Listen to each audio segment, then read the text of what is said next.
आज इंडिया के मुकदमे में हम बात कर रहे हैं कि असदुद्दीन ओवैसी ने जो उत्तर प्रदेश की सरजमी पर जाकर एक बार फिर से धमकी भरे वाली स्टाइल में अपना बयान दिया है कि जो सीए है उसको वापस लिया जाए, जो कानून आ रहा है एनआरसी कानून उसको वापस लिया जाए, अगर नहीं हुआ तो दूसरा शाहीन बाग हम बना देंगे। इसी पर हम चर्चा कर रहे हैं। कई आरोप जो है वो आज हमारी चार्जशीट में है, हम उन पर दो मेहमान और हमारे साथ नए मेहमान उस्मानी साहब हमारे साथ जुड़ चुके हैं। बहुत बहुत स्वागत है सर आपका न्यूज इंडिया पर। तो आइए सबसे पहले हम अपने आरोप नंबर 3 की तरफ बढ़ लेते हैं और एक बार फिर से, क्योंकि उस्मानी साहब अभी हमारे साथ जुड़े हैं, हम उनको समझा देते हैं। तो आरोप नंबर 3 ये था इंडिया के मुकदमे में आज की शाहीन बाग जैसे प्रदर्शन का डर दिखाकर सरकार पर दबाव बनाने की साजिश, ये बड़ा आरोप। और इसके अलावा आरोप नंबर 4, किसानों का इस्तेमाल कर बीजेपी विरोधी माहौल बनाने के सपने देख रहे हो वैसी। अभी अभी हमारे साथ जुड़े हैं उस्मानी साहब, सबसे पहले रिएक्शन आप ही से लूंगी सर। जी मैडम, देखिए पहली बात तो ये है कि ओवैसी साहब शाहीन बाग आंदोलन का ना तो हिस्सा थे और ना हिस्सा रहेंगे आगे भी। अगर ऐसा कुछ होता है तो उनका तो रोल ही नहीं था उसमें, उस आंदोलन में ओवैसी साहब का कोई रोल नहीं था। ना तो उनकी अध्यक्षता में ये आंदोलन हुआ था, हाँ। ना उनकी कोई सपोर्ट थी। बिल्कुल वर्बली इस तरीके से बयान देना कि हाँ हम आगे चल के इस तरीके का आंदोलन, हाँ। ये तो कमेटी तय करेगी, हाँ। ये कमेटी तय करेगी कि आंदोलन करेंगे या नहीं करेंगे, या सरकार तय करेगी कि आंदोलन की परमिशन देती है या नहीं देती है। हो सकता है आंदोलन की जरूरत ही ना पड़े, बिना आंदोलन के काम हो जाए। तो अभी इस तरीके का कहना ये गलत है, हाँ। और वो भी चुनावी माहौल में, तो इस तरीके की बात कहना बहुत ही गलत है। शमशेर पठान साहब हमारे साथ जुड़े हुए हैं, कुंदन एक बार उनको भी ले आते हैं। शमशेर पठान साहब हमारे साथ जुड़े हुए हैं लगातार। शमशेर पठान साहब और धनंजय गिरी साहब भी हमारे साथ जुड़ चुके हैं। धनंजय गिरी जी आपका बहुत बहुत स्वागत है। शमशेर पठान साहब, आपने अभी अभी सुना मेहताब उस्मानी साहब को, उनका साफ ये कहना है कि असदुद्दीन ओवैसी को तो मतलब ही नहीं है शाहीन बाग के किसी भी आंदोलन से, वो ऐसा बयान दे कैसे सकते हैं? कर वो कह रहे हैं कि उन्हें वो एजुकेशन करना तो कोई रोक भी सकता नहीं। कोई कमेटी नहीं थी यहाँ पर, कौन सी कमेटी, किस कमेटी की बात कर रहे हैं उस्मानी साहब, मुझे पता नहीं है। हर नागरिक को अधिकार है उसका एजुकेशन करने का, आंदोलन करने का। और अगर उन्होंने कहा है, अगर उन्होंने कहा है उस हिसाब से, तो वो कर सकते हैं। वो किसी की जरूरत नहीं पूछने की या किसी कमेटी की जरूरत नहीं है। ठीक है, पहले वो साथ में नहीं थे, लेकिन अगर अभी मुद्दा उठा रहे वो कभी एक जो देश के विरोध जो कायदा बना, अगर उसके ऊपर मुद्दा उठा रहे तो वो उनको वेलकम है। वो किसी के कॉपीराइट उसके ऊपर नहीं है। ठीक है, गलत कह रहे हैं कि वो कमेटी में नहीं है, कमेटी डिसाइड करेंगी। उस्मानी साहब, आपने कहा कमेटी के सदस्य नहीं थे। मैं कमेटी में उनका होना नहीं होना, सीए का विरोध करना, उस सवाल पर नहीं जा रहा हूं। मुझे सिर्फ इतना जानना है कि क्या असदुद्दीन ओवैसी कहते हैं कि बाकी जो कानून एनआरसी और एनसीआर लाने की जो बात चल रही है उनके मुताबिक अगर ये कानून इंट्रोड्यूस किया जाता है, लाने की कोशिश होती है, तो हम शाहीन बाग बना देंगे। इस बयान में शाहीन बाग का कोई नेगेटिव मतलब है क्या? मैं सिर्फ इतना साबित करने की कोशिश कर रहा हूं। देखिए, इस वक्त तो कोई मतलब नहीं है। ये चुनाव है उत्तर प्रदेश का, इस वक्त इस बात को कहने का कोई मतलब ही नहीं है। अभी पहले ये आंदोलन खत्म होने दो, उसके बाद बात करेंगे सरकार से, क्या कहती है सरकार। दो जो हमारे लिए बिल पास हुए थे उनके लिए क्या कहती है, जो कानून बने थे सीएए का, उसके लिए सरकार क्या कहती है, ये बात का मैटर है। अभी आप चुनावी चर्चा में इस मुद्दे को गर्म करना, अगर करना है आंदोलन तो बैठिए ना, बैठिए आप। अगर आंदोलन करना है तो साथ देंगे, हम बैठे हैं आप। लेकिन आप ये बात कहना, एसी के कमरे में बैठकर ट्वीट कर देना या फिर कहीं पर भी जाकर सियासत चमकाने के लिए कोई भी ऐसा बयान दे देना जिससे कहीं ना कहीं एक धर्म को भड़काने की कोशिश। धनंजय गिरी साहब हमारे साथ लगातार बने हुए। धनंजय गिरी साहब, क्या लग रहा है आपको कि जिस तरीके से अब एक बार फिर से असदुद्दीन ओवैसी साहब को सीए की याद आ रही है और वो जो अब उत्तर प्रदेश की सरजमी पर जाते हैं, उन्हें अच्छे से पता है कि चुनावी माहौल है उत्तर प्रदेश में, वो वहां पर ऐसा बयान देकर निकल जाते, नहीं लगता कि माहौल बिगाड़ने की कोशिश असदुद्दीन ओवैसी की तरफ से? सर, ऐसा है कि मुर्दा सियासत को जिंदा करने के लिए ऐसे लोगों को जरूरत होती है, या तो मुर्दों की या मुर्दा हो चुके मुद्दों की। जो मुद्दे समाप्त हो चुके हैं, जिनका कोई अस्तित्व नहीं है, जो चीजें लागू हो चुकी हैं, जो जिस पर बहुत पहले बात खत्म हो चुकी है, वैसे मुद्दे को जिंदा करके अपनी सियासत को जिंदा करने की कोशिश कर रहे हैं। और ये कोशिश वो कई जगह करते रहते हैं, नाकाम होते रहते हैं। लेकिन चूंकि हमारे देश की खूबसूरती है, यहाँ जमहूरियत है, आप जो मन करे कह सकते हैं, इसकी फ्रीडम है और उसी फ्रीडम को एंजॉय कर रहे हैं। लेकिन इस देश की, उस मुल्क की जनता इस बात से बिल्कुल वाबस्ता है। हर व्यक्ति समझ रहा है कि वो करना क्या चाहते हैं। चुनावी माहौल में खुद को चमकाने का प्रयास है। बाकी सरकार के किसी भी मुद्दों से कितना भी बड़ा आंदोलन कोई करने जाए, जो सत्य है सरकार उसके साथ शाश्वत रूप से खड़ी रहेगी। और सरकार जो आम आवाम के हक में सबके हक में रहेगा, उसे हर हालत में लागू करेगी। जो हमारा प्रधानमंत्री, यशस्वी प्रधानमंत्री आदरणीय नरेंद्र मोदी का जो स्लोगन है, सबका साथ, सबका विकास, सबका विश्वास, इस पर हम कायम रहेंगे। और हम इसी को मूल मंत्र मानते हैं। सत्ता का, राजनीति का, राजधर्म का, यही हमारा मूल मंत्र है और इसी पर हम चलते हैं। लेकिन कुछ लोग सियासत में सनसनी पैदा करने के लिए वैसे मुद्दे जो समाप्त हो चुके हैं, वैसे गड़े मुद्दे, वैसे मुद्दे जो बढ़ चुके हैं, उनको खड़ा करते हैं। ये सब सियासत में सनसनी पैदा करने का प्रयास है। आपको जवाब उस्मानी साहब देंगे। उस्मानी साहब, गड़े मुर्दे, ये गड़े मुर्दे क्या? मैंने ये नहीं कहा मुद्दा खत्म हो गया, ये नहीं कहा मैंने। मुद्दा बराबर है अभी भी। वो तो कोरोना काल आने की वजह से, कोरोना के चक्कर में वो आंदोलन खत्म करना पड़ा, मजबूरी थी। ये मत कहो मुद्दा खत्म हो गया, मुद्दा अभी भी है। और मुद्दे के लिए हम सरकार से बात करेंगे। अभी चुनाव हो जाने दो, उसके बाद सरकार से बात करेंगे कि सरकार अब हमारे मुद्दे पे क्या कहती है। हम भी तो सुने ना, हमारे लिए सरकार करना चाहती है। हम भी उसी देश के नागरिक हैं जिसमें और लोग रहते हैं, जिसमें और लोगों के लिए कानून वापस हो जाते हैं, तो हम भी तो उसी देश के नागरिक हैं ना। अब सरकार हमारे लिए क्या कहती है, अब हम देखते हैं। चुनाव के बाद करेंगे इस बात पे चर्चा, चुनाव से पहले कोई बात नहीं होगी। ठीक है उस्मानी साहब, एक और सवाल ले लो निदा, अगर आप मुझे इजाजत दे तो। उस्मानी साहब कह रहे हैं कि ठीक है, अब असदुद्दीन ओवैसी साहब को नहीं बोलना चाहिए और कम से कम उत्तर प्रदेश चुनाव के मद्देनजर नहीं बोलना चाहिए। शमशेर साहब, अगर वही बात असदुद्दीन ओवैसी कह रहे हैं तो कैसे गलत हो गए? क्योंकि वो पॉलिटिकल फिगर हैं, उन्हें 100 सीटों पर उत्तर प्रदेश में चुनाव लड़ना है, वो ये बात कह देते हैं। तो सियासत के लिए निदा ने आरोप लगाया कि सियासत के लिए सब कुछ हो रहा है। सिर्फ सियासत के लिए हो रहा है या फिर सीएए और एनआरसी की खिलाफत के लिए सब कुछ हो रहा है? देखिए, कहने के तो मुद्दा हर मुस्लिम से लगा हुआ मुद्दा है ये। अगर वो मुद्दा अगर ओवैसी साहब अगर अभी कह रहे हैं तो उसमें इतना ऑब्जेक्शन लेने की जरूरत नहीं है, क्योंकि वो मुद्दा अभी भी गर्म है। और अभी भी उस्मानी साहब ने कहा हम बाद में देखते हैं, हम हुकूमत से बात करेंगे। अरे हुकूमत तो आपको खड़ा भी नहीं करेंगे आपको, क्योंकि ऑलरेडी उन्होंने कानून पारित कर दिया है। जब तक के आंदोलन नहीं करेंगे उस्मानी साहब, ये आपका मुद्दा ये हुकूमत को समझने वाला पहला ऑप्शन तो बात करने का है ना। कौन बुला रहा है बात करने? देख लेते हैं, फिर उसके बाद देखेंगे क्या करना है। आपको कौन बात करने बुला रहा है? कोई बात करने बुलाएगा नहीं आपको। कोई ना बुलाए हम चले जाएंगे, ना बुलाए हम चले जाएंगे। फिर हमारे उनके पास ये ऑप्शन नहीं रहेगा कि हमारे पास आप आए नहीं थे। तो आप शर्मदार की तरह क्या कर रहे हो कि चुनाव के वक्त इस तरीके का ध्रुवीकरण वाला बयान देना क्या सही है? शमशेर पठान साहब, एक मिनट मेरी भी सुन लीजिए आप। शमशेर पठान साहब, उस्मानी साहब का कहना सिर्फ इतना है कि अगर वाकई आपको सियासत नहीं करनी है तो क्या असदुद्दीन ओवैसी अभी तक उस आंदोलन में, जितने दिन वो आंदोलन चला, एक बार भी उन्होंने वहां आना मुनासिब समझा? क्या असदुद्दीन ओवैसी ने, शमशेर पठान साहब, वहां पर बूढ़े बुजुर्ग दिन रात एक कर रहे थे, छोटे छोटे बच्चे सर्दियों की रातों में अपनी माओ की गोदों में लिपटे पड़े थे? क्या असदुद्दीन ओवैसी ने एक भी दिन उनके बीच आना मुनासिब समझा? सर, उस वक्त जब घर की बुजुर्ग औरतें लिहाफ कंबलों से निकलना मुनासिब नहीं समझती, उस वक्त 110 साल की बुजुर्ग महिला उस आंदोलन का हिस्सा थी जिन्हें सबने नाम दिया दादी। क्या उस वक्त असदुद्दीन ओवैसी ने अपने कंबल से बाहर निकलना मुनासिब समझा? क्यों ना कहें हम इसे सियासत। सर, अपने कमरों में बैठकर अपने लिहाफ गद्दों में आराम से अपनी जिंदगी गुजारकर किसी के लिए भी एक लाइन बोल देना बहुत आसान होता है, लेकिन हकीकत में अगर आपको फिक्र थी मुसलमानों की, आपको उस आंदोलन में आना चाहिए था। अगर आपको फिक्र थी अपने मुस्लिम भाई बहनों की, तो आपको कड़ाके की ठंड में उनके साथ सड़क पर आकर बैठना था। क्या कभी असदुद्दीन ओवैसी ने ये सब करना मुनासिब समझा? क्यों ना कहे हम इसे सियासत। निदा जी, एक बात समझ लीजिए, शाहीन बाग का जो मुद्दा दिल्ली में जो चला था, उसी तर्ज पे हर स्टेट में मुंबई बाग बने थे और वहां के बाग बने थे, पूना बाग बना था, हर स्टेट में बना था। मैंने भी मुंबई बाग में मैंने भाग लिया था, मुझ पे केस बनी, मैं 11 दिन जेल में था। इसका मुझे फख्र है इसी मुद्दे पर। जरूरी नहीं कि हर आदमी दिल्ली चले जाए और उसमें चले जाए।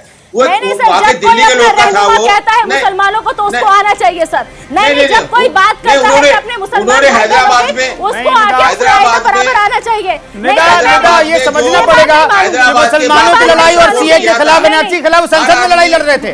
जो देश की सबसे बड़ी पंचायत है वहां पर लड़ाई लड़ रहे थे। सड़क पे तो नहीं आए थे ना, हर कोई सड़क पे नहीं आ सकता, हर कोई अपने स्तर से लड़ाई लड़ेगा। कुछ भी नहीं कह देंगे, आपको इंतजार करना पड़ेगा। अगर आपको संविधान के हिसाब से लड़ना है, आपको देश के कानून के हिसाब से चलना है। धनंजय गिरी जी, ठीक है। नहीं सर, तो हर आदमी सियासत भी ना करे ये भी जरूरी नहीं है। धनंजय गिरी हमारे साथ लगातार बने हुए हैं। नहीं सर, ठीक है, ठीक है। नहीं सर, तो हर आदमी सियासत करे ये भी जरूरी नहीं है, ये भी जरूरी नहीं है। ठीक है, धनंजय गिरी, क्यों भड़का समझ इसको आप। धनंजय गिरी साहब भी हमारे साथ जुड़े हुए हैं। धनंजय गिरी साहब, नहीं लगता है कि यूपी चुनाव में एक नई बहस छेड़ दी है? सवाल ये नहीं है कि सियासत अपने मुनाफे के हिसाब से मुद्दों को कब से निकलती है। सियासत सवाल जो है वो ये है कि अब ऐसे वक्त में असदुद्दीन ओवैसी को फिर से क्यों याद आई? देखिए, ऐसा है कि वो का कारण तो खुद ही बता सकते हैं, लेकिन निदा जी आप भी समझ रही हैं और शमशेर जी भी समझ रहे हैं। जो सीए एनआरसी जो कह रहे हैं कि लागू है, तो किसको नुकसान हुआ अभी तक, किसको उससे प्रॉब्लम हुई है, किसका क्या नुकसान हुआ है उससे, ये बताने के कष्ट करें। इसके विरोध में वो जेल गए थे, इस पर उनको फक्र है, लेकिन इससे नुकसान किसका हुआ है? एक नुकसान बता दें, एक व्यक्ति का नुकसान बता दें, किसी भी धर्मावलंबी का नुकसान बता दें जो इससे हुआ हो। ये सिर्फ सियासत में सनसनी पैदा करने की, वोटों के ध्रुवीकरण की कोशिश की जा रही है, जबकि हम लोग सबका साथ, सबका विकास, सबका विश्वास लेकर के चलने वाली सरकार है।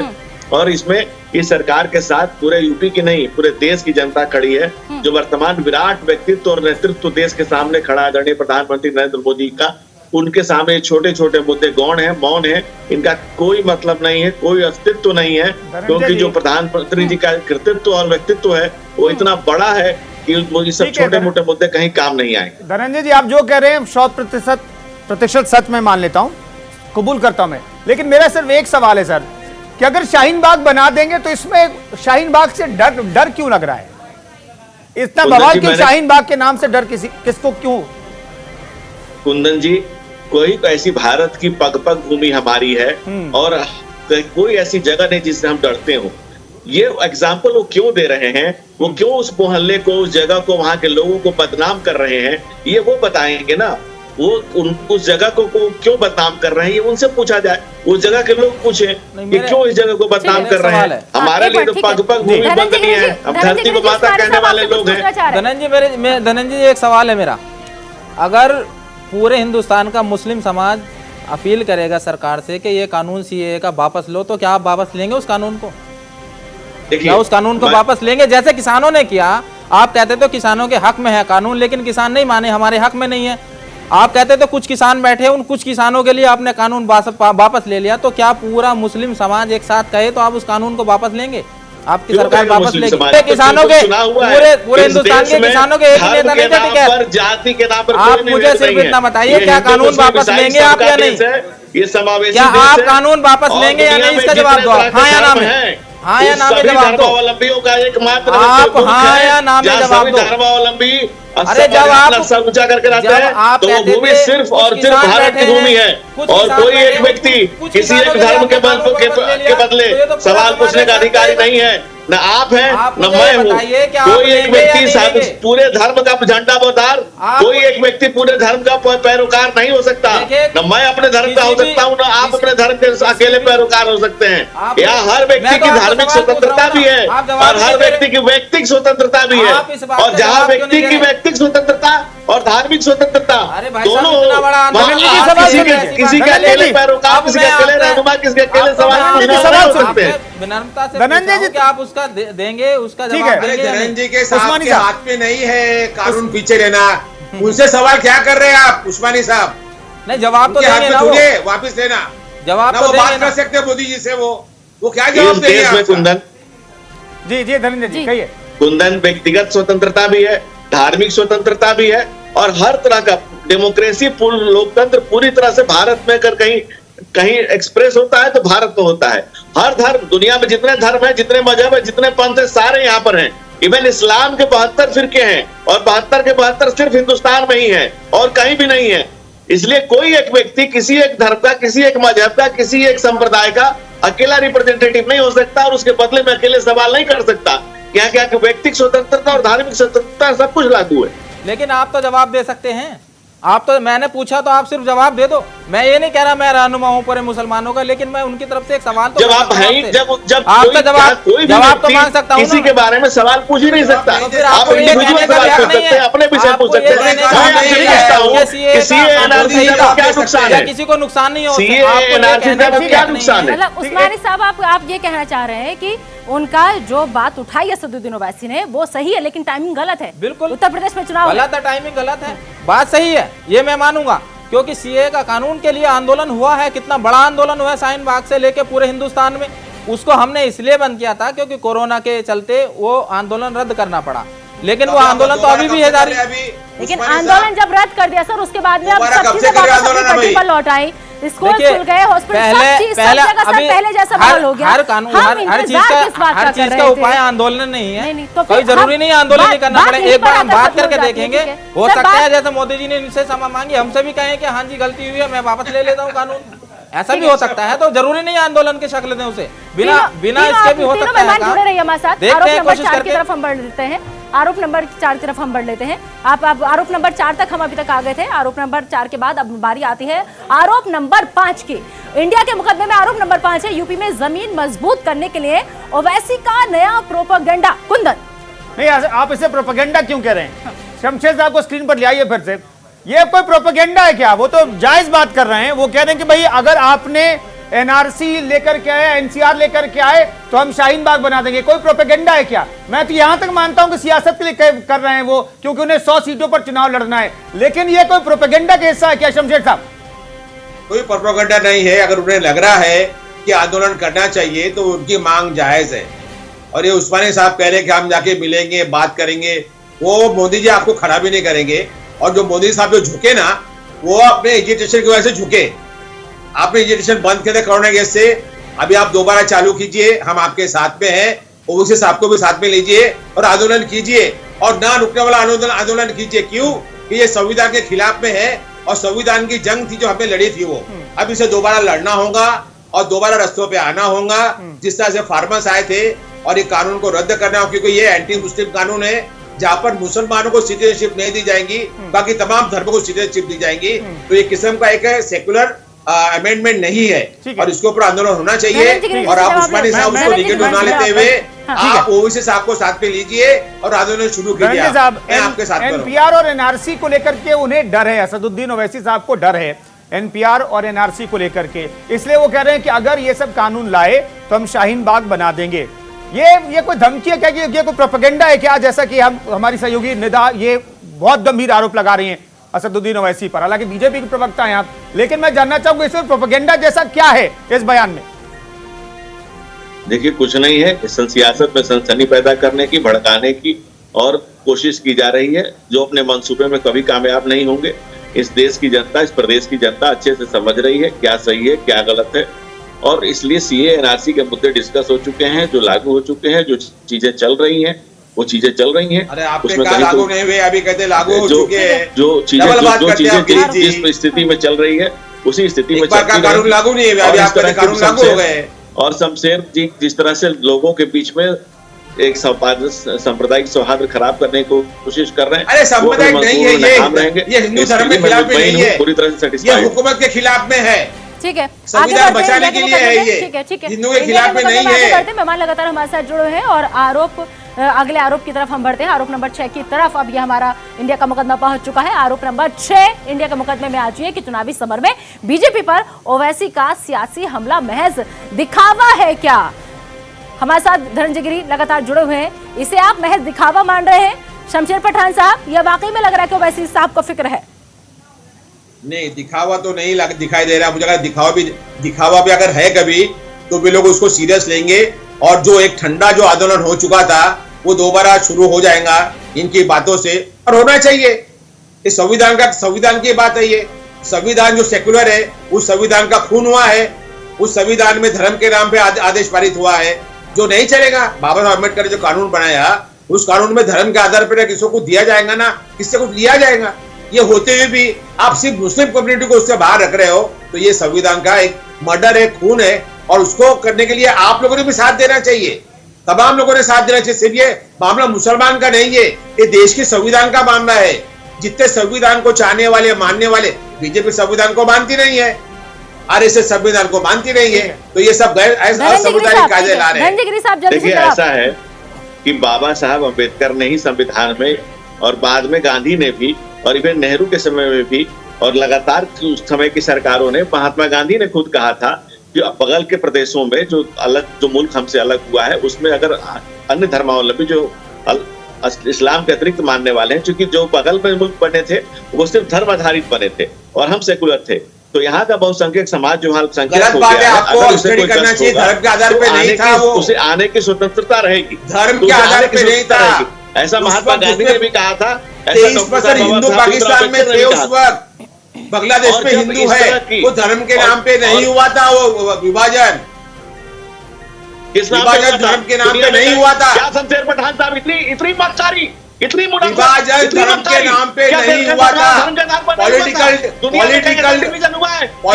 डिवीजन था वो जिन्ना साहब को प्राइम मिनिस्टर बनना था बोल के एक टुकड़ा उन्हें दे दिया गया था, धर्म के आधार पे नहीं था।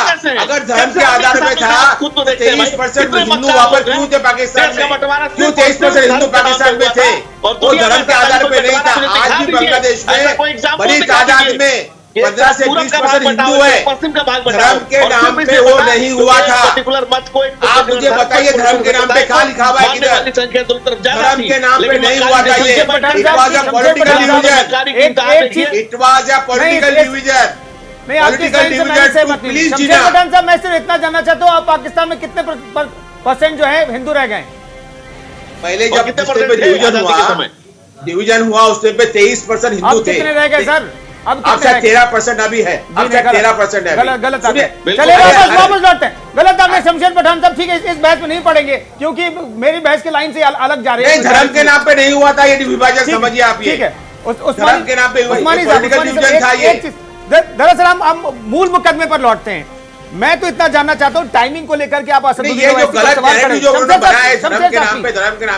साहब, टाइमिंग के इतर कुछ भी गलत तो नहीं कहा ना? धर्म के नाम पे नहीं हुआ था डिवीजन। जगह और टाइमिंग को अगर हम छोड़ दें तो असदुद्दीन ओवैसी ने कुछ गलत कहा है क्या? नहीं, तो उसमें गलत है क्या? देखिए आंदोलन चल रहा था, रेगुलर ही चल रहा था आंदोलन, वो तो उसकी वजह से बंद हुआ कोरोना की। अब एक बार क्या ये चुनावी चर्चा खत्म हो जाने दो, चुनाव खत्म हो जाने दो, उसके बाद ओवैसी साहब सांसद हैं, वो एक बार लेटर लिखें, चिट्ठी लिखें कि हमारे कानून का अब क्या होगा, इसको वापस होगा या नहीं होगा। उसके बाद जो जवाब आता है उसके बाद देखेंगे क्या करना है। बिल्कुल, पहले अपना पहले एक तरीका तो अपनाइए ना। अब डायरेक्ट जाके आप बैठ जाए शाहीन बाग में, सरकार गए, आपने पूछा नहीं, हमसे कम से कम पूछते तो सही। आप साहब की बात पर बेशक आप शमशेर पठान साहब हंस लीजिए, लेकिन तरीका कायदा कानून जो कहता है वो यही कहता है। अगर आपके बिल्कुल सही कहा, अगर आपके पास कोई ताकत है, कोई पावर है तो उसका सही इस्तेमाल कीजिए।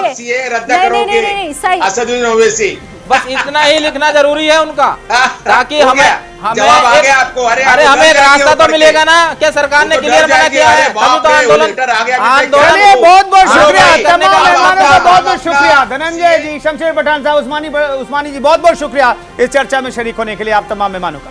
तो हमने जो मुद्दा उठाया उस पर पूरी तहकीकात की, फैक्ट जुटाए और दोनों पक्ष के समर्थकों को खुलकर बोलने का वक्त दिया। इस पूरे मुकदमे में कहीं भी बिना किसी मजबूत आधार के कोई बात नहीं की गई, ना तो हमने किसी को बेवजह आरोपों में घेरा और ना ही किसी को आरोपों से मुक्त किया। लेकिन फाइनल फैसला आपका यानी हमारे दर्शकों का है, जनता जनार्दन का है। आज के मुकदमे में बस इतना ही। कल फिर हाजिर होंगे किसी नए मुद्दे के साथ जिसका आपसे होगा सीधा सरोकार। अपनी राय हमें फेसबुक, ट्विटर के जरिए जरूर भेजिए, हमें इंतजार रहेगा। फिलहाल हमें दीजिए इजाजत, नमस्कार।